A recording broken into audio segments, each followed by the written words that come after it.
Hello everyone, welcome back. Thalapathy Vijay first time national மீடியாவில் interview கொடுத்துருக்காரு. இது ஒரு வீடியோ இல்லாத இன்டர்வியூ. இந்த இன்டர்வியூவில் கேள்விகள் அவர்கிட்ட கேட்கப்பட்டுச்சு.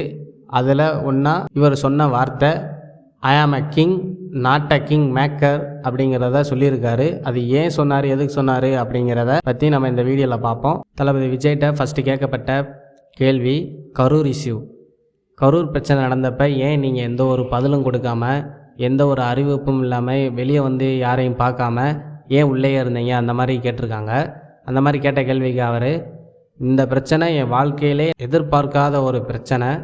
நான் இது வரைக்கும் இந்த மாதிரிலாம் நடக்குங்கிறத நினச்சி கூட பார்த்ததில்ல. இந்த பிரச்சனை எனக்கு இன்னும் மன அழுத்தத்தை கொடுத்துக்கிட்டே இருக்குது. இந்த பாரத்தை என்னால் தாங்கவே முடியலை. நான் இன்னும் கூட இன்றைக்கும் கூட தூங்கி எழுந்திரிச்சா என் கண்ணு முன்னாடி இந்த பிரச்சனை தான் வந்துட்டு போகும். ரொம்ப மன வலியோடு இருக்கேன் அப்படிங்கிறத உருக்கமாக ரொம்ப ஆழமாக சொல்லியிருக்காரு. அதே மாதிரி ஜனநாயகன் படத்துக்கு பிரச்சனை வரும் அப்படின்னு தெரிஞ்சு மன ரீதியாக என்னைய நான் வலிமைப்படுத்திக்கிட்டேன் அப்படின்னு சொல்லியிருக்காரு. முக்கியமாக எனக்கு ப்ரொடியூசர் சஃபர் ஆகிறது ரொம்ப எனக்கு வருத்தமாக இருக்குது அப்படிங்கிற மாதிரி சொல்லியிருக்காரு. சினிமாவை விட்டு நீங்கள் பாலிட்டிக்ஸ்குள்ளே வர்றீங்க, அதை பற்றி என்ன நினைக்கிறீங்கிற மாதிரி கேட்டதுக்கு, நான் சினிமாவுக்கு முழுசாக குட் பாய் சொல்லிட்டேன், இனிமேல் என்னோடய ஃப்யூச்சர் பாலிட்டிக்ஸ் தான், அரசியல் மட்டும்தாங்கிற மாதிரி சொல்லியிருக்காரு. இனிமேல் என்னோட முழு நேர வாழ்க்கையே அரசியல் தான்.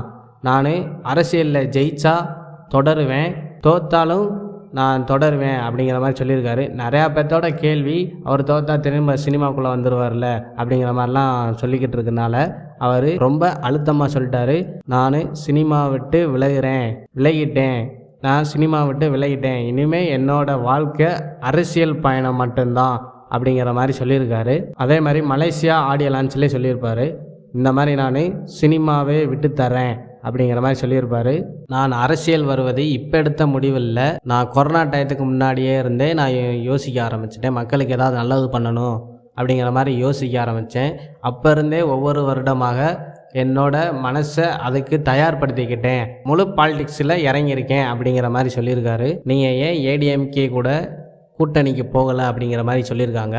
அதில் தான் அவர் ஐ ஆம் அ king not a king maker, நான் தலைமையை நடத்துவேனே தவிர தலைமையை உருவாக்கி யாருக்கும் கொடுக்க மாட்டேன் அப்படிங்கிறத சொல்லியிருக்காரு. நான் தான் ராஜா, யாரையும் ராஜாவை ஆக்க நான் இங்கே வரலை, நான் மக்களுக்கு நல்லது பண்ண வந்திருக்கேன், ஜெயித்தாலும் தோத்தாலும் அது என் தலைமையில் தான் அப்படிங்கிற ஒரு வாதத்தை வச்சுருக்காரு.